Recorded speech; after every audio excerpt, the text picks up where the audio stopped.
দেখতেই পাচ্ছ একটা নয় দুটো দুটো কাঁচা কুমড়ো। এই কুমড়ো দিয়ে আজকের নিরামিষ সবজি বানাবো। নিরামিষ তরকারি হিসেবে কিন্তু এই কুমড়ো আলু আর ছোলাটা দারুণ একটা কম্বিনেশান, খুবই ভালো। তবে এটা আমি শ্রাবণ সোমবারের জন্য বানাচ্ছি না, এটা এমনি নর্মাল যে আমরা নিরামিষ দিনগুলো পালন করি সেটার জন্যই কিন্তু এটা বেসিক্যালি ইউজ করা হচ্ছে। তবে শ্রাবণ সোমবারেও এই কুমড়ো দিয়ে কিন্তু শুধু আলু দিয়েও একটা কালো জিরে ফোড়ন দিয়েও তরকারি বানানো যায়। তো চলো আমি বানিয়ে নিই, কী কী মশলা দিচ্ছি সেটা একবার দেখিয়ে দিই। এখানে কয়েক টুকরো টমেটো আর কাঁচা লঙ্কা আর কালো জিরে ফোড়ন তেল নিয়ে নিয়েছি, তার মধ্যে কালো জিরে ফোড়ন দিয়ে দিলাম আর কয়েক টুকরো কাঁচা লঙ্কা দিয়ে দিলাম। তো এর মধ্যে আমি এখন টমেটো কুচিটাও একেবারে দিয়ে দেবো।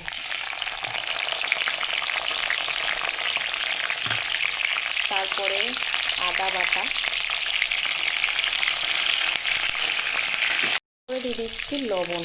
এটা যেহেতু নিরামিষ হচ্ছে তো আমি এখানে কিন্তু হলুদটা ব্যবহার করব না। এইভাবে সবগুলো একটু কষিয়ে নিয়েই, আমি আবার বেশি কষাচ্ছি না কারণ এটাও একটু মাখা মাখা হবে, তাই এর সাথেই কষানো হবে। সবগুলো সবজি দিয়ে দিলাম।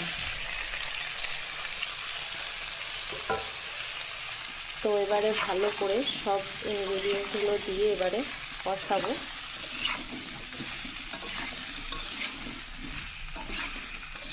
নিরামিষ সবজি কিন্তু আমার ভীষণ ভালো লাগে, তবে আগে আমি একদম ভালো নিরামিষ তরকারি বানাতে পারতাম না। এখন আস্তে আস্তে শিখছি, মোটামুটি ভালো হচ্ছে। বানাচ্ছি যখন মোটামুটি দেখছি ভালো হচ্ছে, তো চেষ্টা করলে সব কিছুই ভালো হয়। এটা জানা, যেমন ফেসবুকে আমরা কাজ করছি তো সেটাও চেষ্টার দ্বারাই আমাদের সফলতা অর্জন করতে হবে। সব কিছুতে চেষ্টা করলেই সফলতা পাওয়া যায়, সে রান্না হোক যেমন কোনো কাজ হোক। তো চলো এটা ভালো করে কষানো হয়ে যাক, তারপরে তোমাদেরকে দেখিয়ে দিচ্ছি।